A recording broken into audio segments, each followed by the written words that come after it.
السلام عليكم ورحمة الله وبركاته. إن الحمد لله نحمده ونستعينه ونستغفره ونعوذ بالله من شرور أنفسنا ومن سيئات أعمالنا. من يهده الله فلا مضل له ومن يضلل فلا هادي له. وأشهد أن لا إله إلا الله وحده لا شريك له وأشهد أن محمدا عبده ورسوله. يا أيها الذين آمنوا اتقوا الله حق تقاته ولا تموتن إلا وأنتم مسلمون.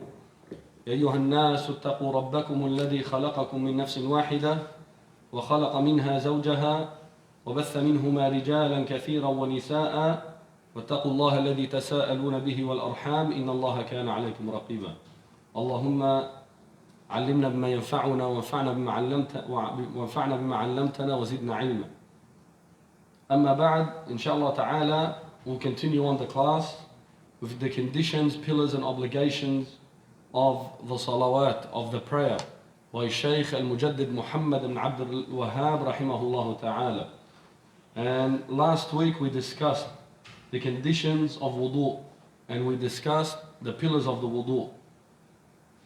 And today inshallah ta'ala we will take the wajib of the wudu and the nullifiers of the wudu. From what we mentioned last week, the furud al-wudu, which are the pillars of the wudu, we mentioned that ghasl al-wajh, the washing of the face, and from that was the washing of the mouth and the nose, and inhaling water into the nose. And we mentioned washing the hands up to the elbows, and the wiping of the head, of the entire head, and from that is the wiping of the ears. And we mentioned the washing of the feet up to the ankles. And the evidence for that was the verse from Surah Al-Ma'idah, where Allah Azza wa Jal, He said, Ya ayyuha alladhina amanu, idha qumtum ila as-salah, O you who believe, if you intend to establish the prayer, فَاغْسِلُوا وُجُوهَكُمْ وَأَيْدِيَكُمْ إِلَى الْمَرَافِقِ, then wash your faces and your hands up to your elbows. وَامْسَحُوا بِرُؤُوسِكُمْ وَأَرْجُلَكُمْ إِلَى الْكَعْبَيْنِ, and then wipe over your heads and then wash your feet. This was from the verse of Surah Al-Ma'idah. And then from the furud, from the pillars of the wudu, we mentioned the al-muwalat, at-tartib wal-muwalat. At-tartib being that we do everything in sequence, in order. Allah Azza wa Jal, He mentioned the wudu from the verse that I mentioned in order, by starting with washing the face, then the hands up to the elbows, then the wiping of the head and the ears, and the washing of feet. So we do everything in order. And due to the hadith of the Messenger sallallahu alayhi wasallam, where he said, "Ibda'u bima bada Allahu bihi." He said, start with which Allah Azza wa Jal started with. And another narration in Muslim, which is the same hadith, where the Rasul sallallahu alayhi wa sallam, he said, "Abda'u bima bada Allahu bihi." So these, the ulama, they say there's a difference between a sunnah al-qawliya wa sunnah al-fi'liya. There's a sunnah that is a fi'liya, something that the Messenger sallallahu alayhi wa sallam, he done, and we do what he did. And there's a sunnah qawliya where he asked or he said or obligated in a hadith to do something.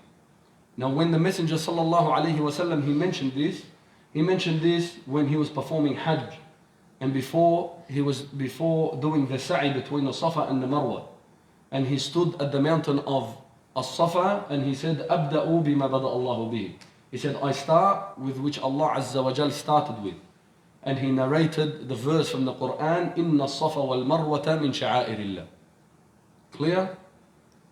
The evidence for at-tartib, the evidence for al-muwalat, that you perform your wudu without stopping. You perform your wudu without the first limb that you made wudu for does not dry before you do the second limb. Meaning that you do not busy yourself in between your wudu. That if you start off doing your wudu and then you busy yourself with something and then come back to continue your wudu, if your limbs have dried, then it is for you to perform your wudu over again from the start. And the ulama, they say the period that we know that يعني how long you have until يعني for you to be able to continue your wudu or start your wudu again. They say if your limbs have dried from the water. If the limbs, يعني for example, you washed your face and for example you received the phone call on your phone and you spoke on the phone, came back. If that water has dried off your face, then you have to repeat your wudu all over again from the start. That is for the furud al-salawat. If there's any questions at the end of the class, we can still take from that section as well, inshallah ta'ala. As for today's class, is the حكم التسمية في الوضوء. And that is وواجبه كما قال شيخ الإسلام محمد عبد الوهاب رحمه الله تعالى. He said وواجبه التسمية مع الوضوء. So we mentioned the conditions, we mentioned the pillars. Now we are mentioning the obligation. And the obligation he mentioned, there's only one obligation.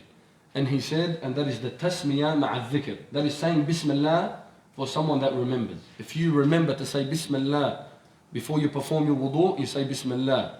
And the Shaykh, Muhammad Abdul Wahhab, he chose this opinion. And there's two opinions in the matter. There's two opinions in this matter.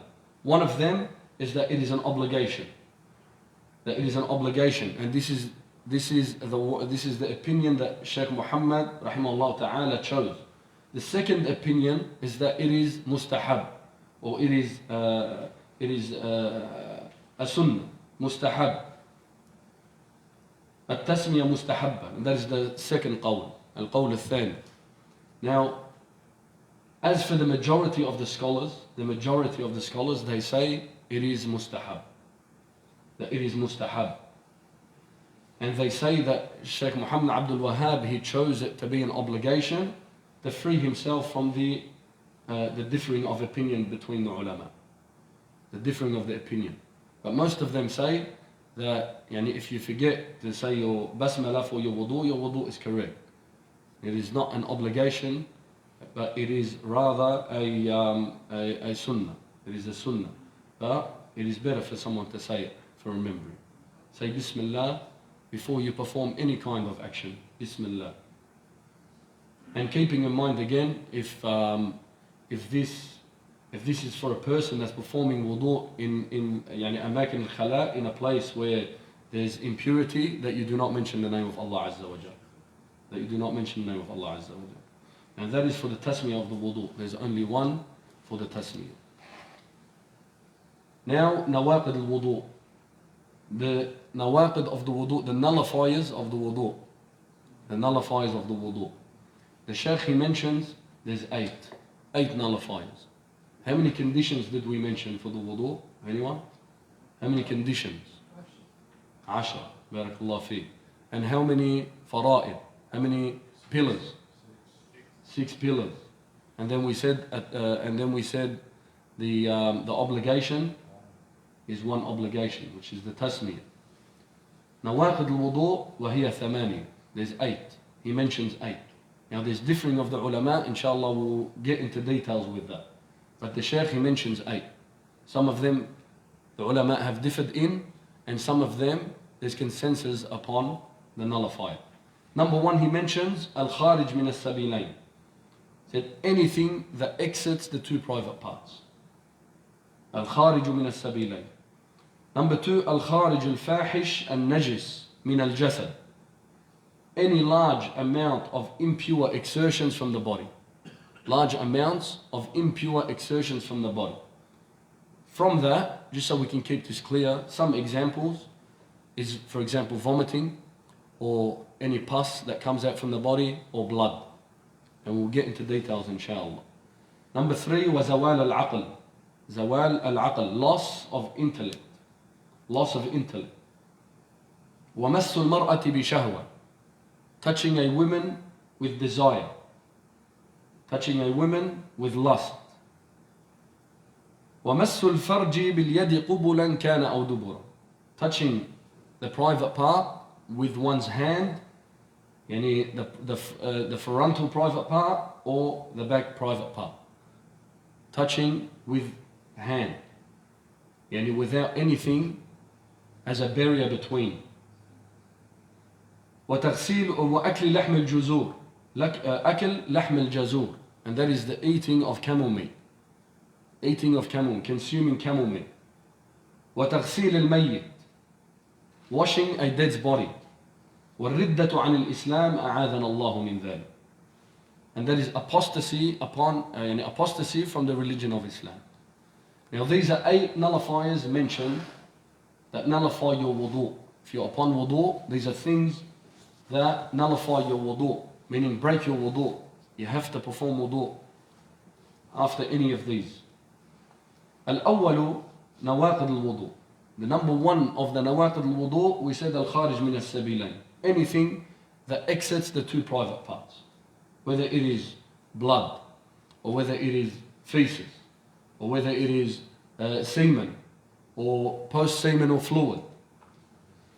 Any of these kinds that exit the 2 private parts, they are nullifiers of your wudu. Nullifiers of the wudu. The Messenger sallallahu alayhi wa sallam, he mentions in the hadith, he said, لا يقبل الله صلاة أحدكم إذا أحدث حتى يتوضأ. لا يقبل الله صلاة أحدكم إذا أحدث حتى يتوضأ. That Allah Azza wa Jal does not accept one's prayer if that person, there's a hadath upon that person. That person has has a hadath upon him.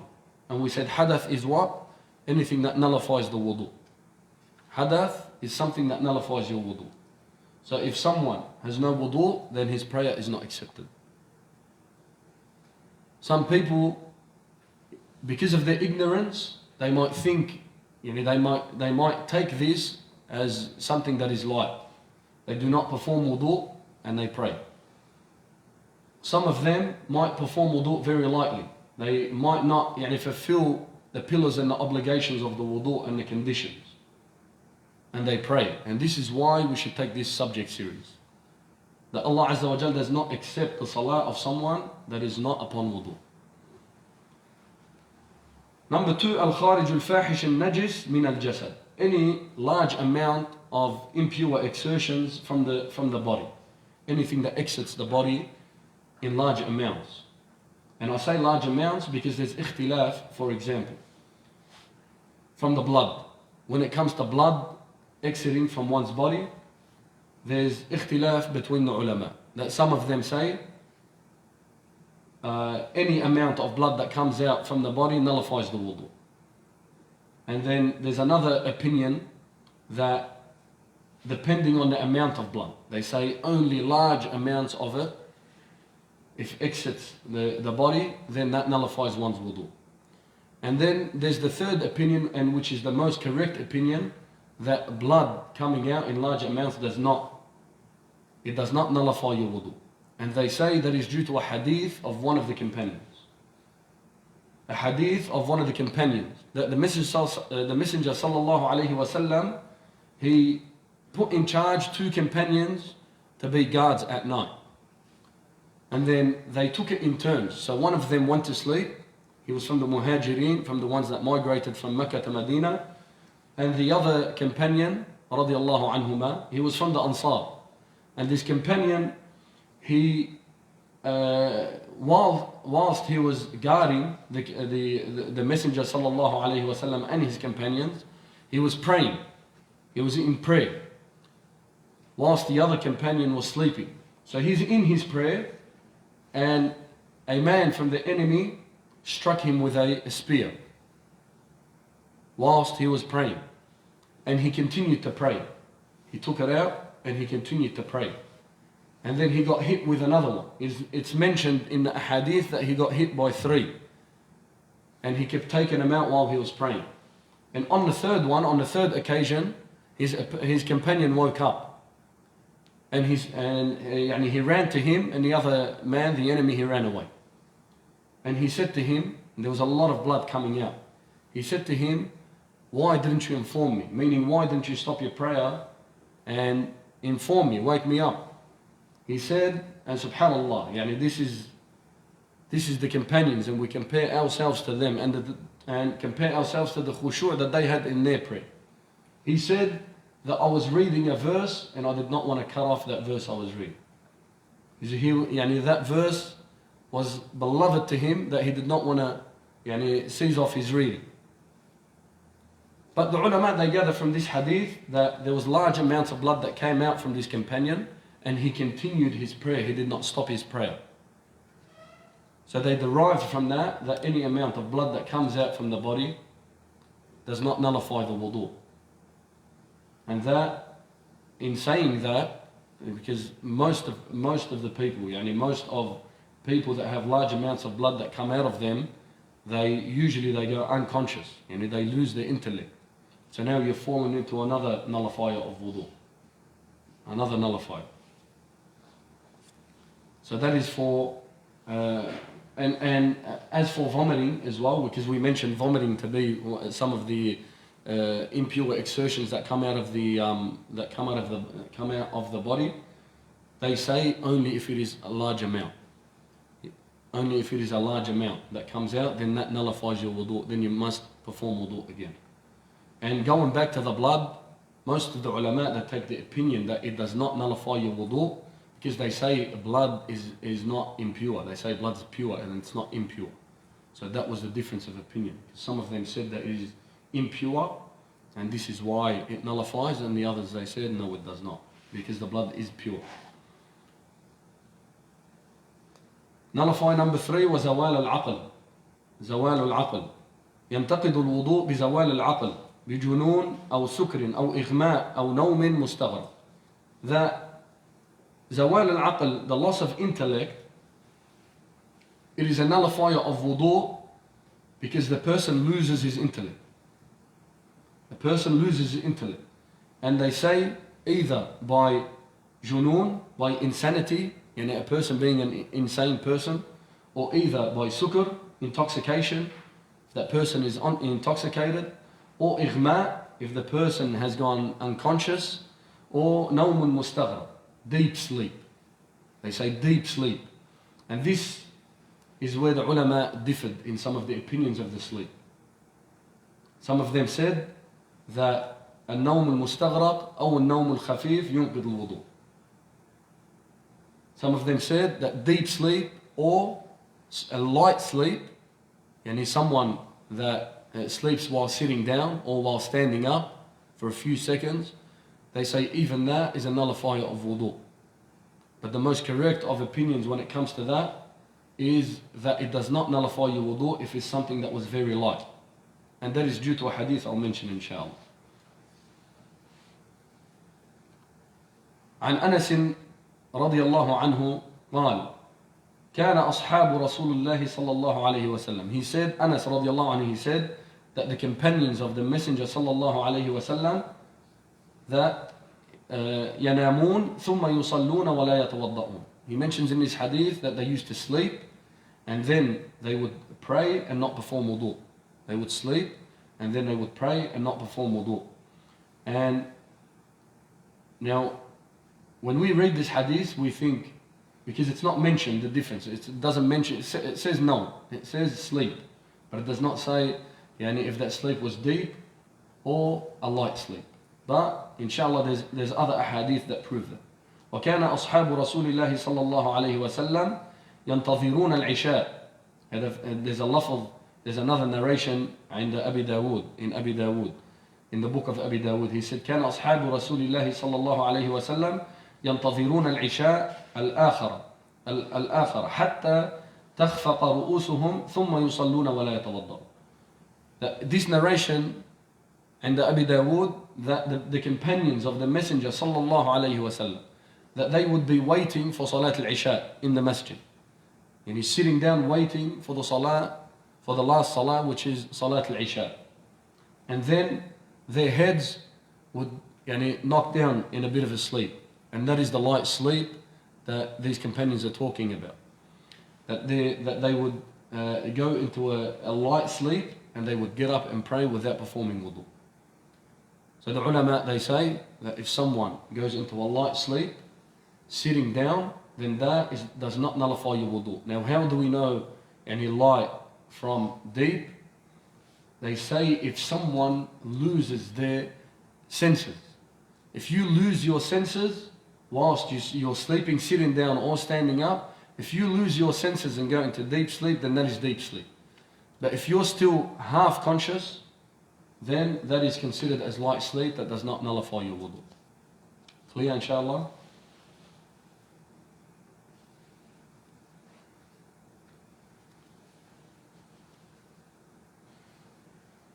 And some of the ulama, they say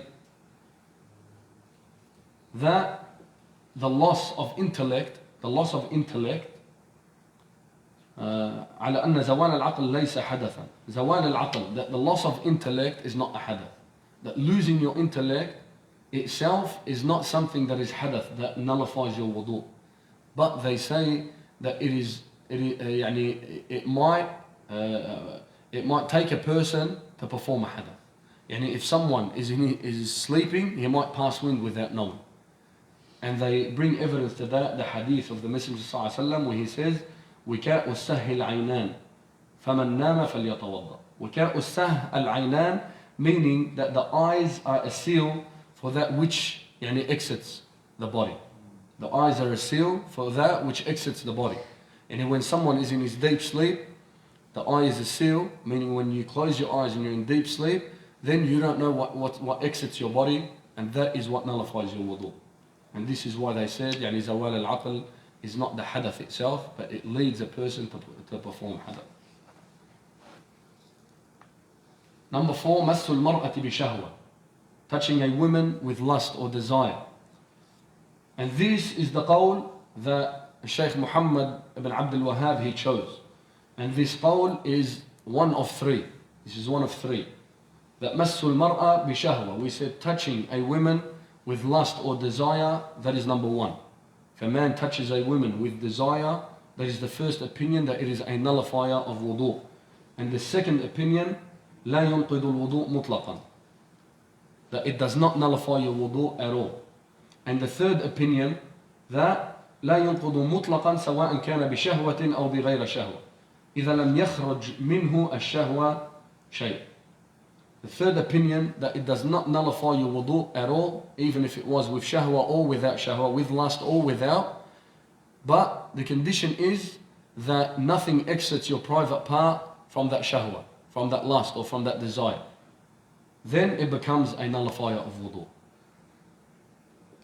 And this is due to the hadith, many ahadith narrated, but one of them, that Aisha radiallahu anha, she narrated that the Messenger sallallahu alayhi wasallam, that he would kiss some of his wives and he would go and pray without performing wudu. So they derived from this that even touching a woman with desire does not nullify your wudu until something exits your private part. Number 5, massul farji bil yadi qubulan kana am dubura, touching one's private part. A person touching his own private part or touching someone else's private part, that is a nullifier of wudu. And this qawl is qawl al-jumhur. When we say qawl al-jumhur, the most of what the ulama have gathered in the same opinion, the most correct of them, is that it nullifies your wudu. And this is the qawl of al-lajna al-da'ima. This is the fatwa that the Lajna Da'ima lil-Ifta' bis-Saudiya, they are upon, that touching one's private part nullifies your wudu. There's another qawl, and this is the qawl of Ibn Taymiyyah rahimahullah ta'ala. And this is the opinion that Shaykh ibn Uthaymeen he takes, and he is upon, that touching one's private part does not nullify wudu. And this is due to evidences of a hadith that the Messenger sallallahu alayhi wasallam he mentions. He says that the private part is part of you, that your private part is a part of you, meaning that if you touch yourself, it does not nullify your wudu. And the ones that said that it does nullify your wudu, there's a hadith that the Messenger ﷺ he said, من مس فرجه فليتوضأ, من مس فرجه فليتوضأ, أو من مس ذكره فليتوضأ. Number 6, أكل لحم الجزور. and that is the consuming or eating camel meat nullifies your wudu. There's two opinions again. Some of the ulama say it does nullify and some say it does not. والراجح من الأقوال, and the best of opinions, that it does nullify your wudu and you should perform wudu after eating camel meat. After consuming camel meat, that you make wudu. The first opinion وهو أنه لا يتوضأ من أكل لحومها, لا يتوضأ من أكل لحومها. والثاني وجوب الوضوء من ذلك وسواء كان اللحم نيا أو مطبوخا, that it is an obligation that you perform wudu after eating camel meat because it nullifies your wudu if that meat was raw meat or matbukh, or something that was cooked up. As for the alban wal ajban from the camel, for the milk or the yogurt or the cheese of camel meat, then that does not nullify your wudu. We're only talking about the meat of the camel, meat of the camel. ويدل للوضوء من أكل لحوم الإبل حديث جابر بن سمرة رضي الله عنه. What is an evidence that you should perform wudu after eating camel meat is the hadith of Samara رضي الله عنه. أن رجلا سأل الرسول صلى الله عليه وسلم أتوضأ من لحوم الغنم. A man asked the messenger صلى الله عليه وسلم, do I perform wudu after consuming lamb meat? The messenger صلى الله عليه وسلم, he said, إن شئت فتوضأ وإن شئت فلا تتوضأ. He said, he gave him two options. He said, if you want, you can make wudu after eating lamb, or if you do not want to perform wudu, then he gave him the okay not to perform wudu. He said, أتوضأ من لحوم الإبل. Do I perform wudu after eating camel meat? قال نعم. He said, yes. فتوضأ من لحوم الإبل. And this hadith is sahih. وقال أصلي في مرابط الغنم. قال نعم. قال أصلي في مبارك الإبل. قال لا. Do I pray in the places where the sheep are kept? He said, do I pray where the sheep are kept? He said, yes, you can pray in there. And then he asked him, do I pray in the places where the camels are kept? He said, no, do not. And there's another hadith, hadith al-Bara ibn Azib رضي الله عنه. قال سأل رسول الله صلى الله عليه وسلم عن الوضوء من لحوم الإبل. Again, that he asked the Messenger صلى الله عليه وسلم about performing wudu after eating camel meat. He said توضأ منها. He said perform wudu from it. وسئل عن لحوم الغنم فقال لا تتوضأ منها. And then he asked him about consuming lamb meat or goat meat or cow meat, and he said no, you do not perform wudu after that. There's a hadith that is makdhub that people use when it comes to this, and I have heard this from some du'at back in the day, that they say the companions were with the Messenger sallallahu alaihi wasallam and they ate camel meat. They ate camel meat. And one of the companions, a foul smell came out from that companion. So the Messenger sallallahu alaihi wasallam, he asked all the ones that ate camel meat to perform wudu, just so the man doesn't feel that they realized about the foul smell that was coming out of him. And this is why the Messenger sallallahu alaihi wasallam asked them to perform wudu. They say so it's not necessary to perform wudu. But the ulama, they say that this hadith is makdhub. It's a hadith that it's not even mentioned in any of the books. It's a kadhib. It's a lie upon the Messenger sallallahu alaihi wasallam. So Lajnat al-Ifta, when it comes to this, they are upon the opinion that you do perform wudu. That you do perform wudu. Now, وذكر النووي في شرح صحيح. النووي, he narrated that خلاف العلماء من الوضوء لحم الإبل قال أحمد بن حنبل وإسحاق والراهوي في هذا أي الوضوء من لحم الإبل حديثان حديث جابر وحديث البراء. That they mentioned, the two hadith that we mentioned about the consuming camel meat. وهذا المذهب أقوى دليلا وإن كان الجمهور على خلاف. Because the majority of the scholars are upon the opinion that you do not have to perform wudu after consuming camel meat.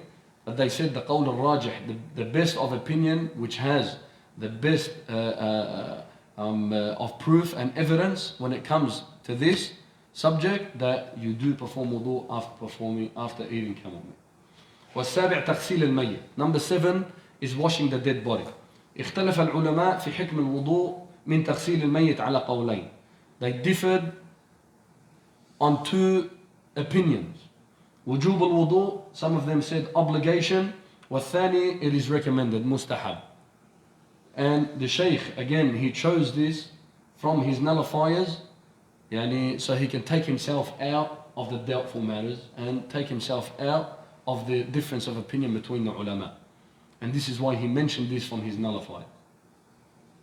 واستحبابه ذكرهما ابن قدام في المغني ورجح القول باستحباب وقد روى أبو داود وغيره من حديث أبي هريرة مرفوعا.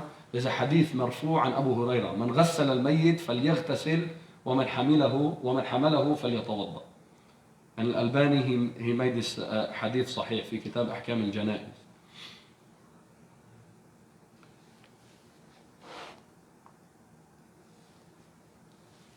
وإذا لمس من غسل الميت فرجه من غير حائل وجب عليه الوضوء لمس الفرج لا لتغسيل الميت. The majority of the scholars, they say that it does not nullify your wudu. Washing a dead body does not nullify your wudu. They say except if the person washing the dead body, he touches his private part. If he touches his private part, then he should perform wudu after that. And they say it is mustahab to perform wudu either way. It's mustahab, that it is liked for you to perform wudu after washing your dead body. الثامن, and this is the last nullifier, قوله الردة عن الإسلام. Apostasy from Islam. Apostasy from Islam. أعاذنا الله من ذلك. هذا الذي ذكره الشيخ رحمه الله من انتقاض الوضوء بالردة. This is what he mentioned as his eighth nullifier. And this is the madhab of Imam Ahmad. And then he mentioned that the other three madhahib, so we said Al-Hanbaliyya, they say that it does. It nullifies your wudu if someone يرتد عن الإسلام ويرجع إلى الإسلام فهذا ناقض للوضوء. فهذا مذهب الإمام أحمد. والمذاهب الثلاثة الباقين, the 3 other madhahib, they say it does not nullify your wudu بعدم الانتقال. فإذا توضأ شخص وارتد عن الإسلام ثم عاد إليه قبل أن يحصل منه ناقض للوضوء غير الردة فهو باق على وضوئه. If someone apostates upon Islam and then comes back into Islam, if he did not come with any other nullifier than the apostasy, then he is still upon his wudu. And again, we said the Shaykh, he mentioned this nullifier to take himself out of the difference of opinion. And they use this hadith of the Messenger ﷺ, دع ما يريبك إلى ما لا يريب, that you leave off the doubtful matters to the ones that there's no doubts in. Leave off the doubtful matters to the ones that have no doubts in them. Now, I'm just going to read the conclusion of this from the explanation of Shaykh bin Baz, rahimahullah ta'ala, in conclusion of these nullifiers. He said there are 8 nullifiers which have been mentioned by a number of the scholars. This is the school of jurisprudence of the Hanabila. May Allah have mercy upon them. Now other scholars, he says, hold that they are less than this. Most of the scholars, they hold that the nullifiers of wudu are not 8, but rather they are less. They do not consider the exertions of large amounts to be a nullifier. So exertions of large amounts from the body is not the nullifier. From the body to nullify wudu, because they maintain that there is no clear proof that it is a nullifier. Instead, making wudu after such an event is only precautionary measure due to the hadith. That they only mentioned it as a precaution, like we mentioned. He said the same applies to touching a woman with lust and washing a dead's body. They maintain that there is no clear evidence to validate this. Based on this, there are 5 nullifiers. 5. So if we take out touching a woman with lust, and we take out washing a dead's body, and we take out the first one, the large amounts, the exertion of large amounts, then we are left with 5. The Shaykh bin Baz, he says, and if it is said that apostasy from the religion does not nullify wudu either, then there are only 4. So there are only 4 nullifiers of the wudu. The intent is that there are only 4 for which the evidence is clear, And there are 4 things concerning which the scholars differ. There are 4 areas of contention: the exertion of large amounts of impure matter, touching a woman, washing a dead's body, and apostasy upon Islam. And the rest, there's no differences in the nullifiers. Yani the evidences are clear and strong evidence. سبحانك اللهم وبحمدك أشهد أن لا إله إلا أنت أستغفرك وأتوب إليك.